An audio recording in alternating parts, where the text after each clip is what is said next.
Jay, let's go back to your excitement about Christian McCaffrey, or at least a little bit more optimism. And you were saying in guillotine it's different, but redraft, I believe you would take him in this 5 to 9 range, and we've had a lot of comments about that.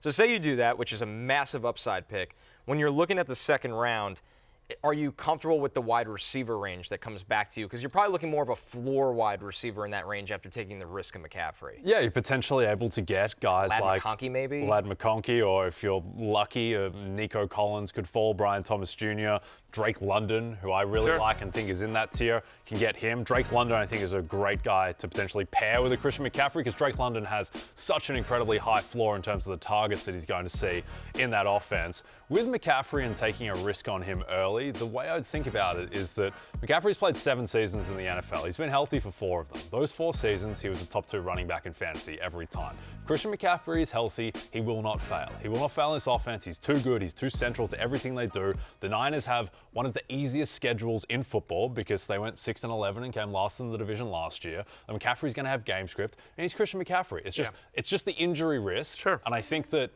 by all accounts, he looks healthy in camp. Yeah. He's a workout menace. He's definitely taking care of his body. Yes, he's more of an injury risk than Bijan Robinson or Jahmyr Gibbs because they don't have the history and they're younger. But still, I think that people bake in injury too much when they've just seen it as the most recent thing with the player. I'm in a bunch of different industry drafts, a couple of best ball ones with other people that do what we do in terms of giving fantasy analysis for other sites, and I have wound up with McCaffrey like at pick 7 or 8, like in like 3 or 4 drafts, which is sort of crazy to me. And I'm just, at least for me, especially like A, best ball, and B, with a bunch of other sharks. Like it's not, these are all tough leagues. Like, might as well go for the upside of McCaffrey.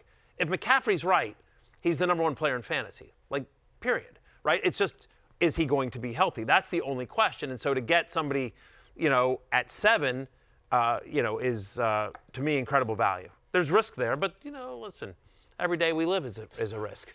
Also, he's like he just turned 29. Like he's not 33 or anything. Like yes, he's on the other side of the aging curve for a running back, but he's not viciously old. No, he isn't. And the other thing is that if there's a positive to all the time he's missed from injury, he doesn't actually. Well, no, seriously, like he doesn't have as many career touches and carries as other 29-year-old running backs, because there's basically about 3 seasons worth of games that he has missed since he's come into the NFL. Yep. So, anyway, I'm in on McCaffrey this year.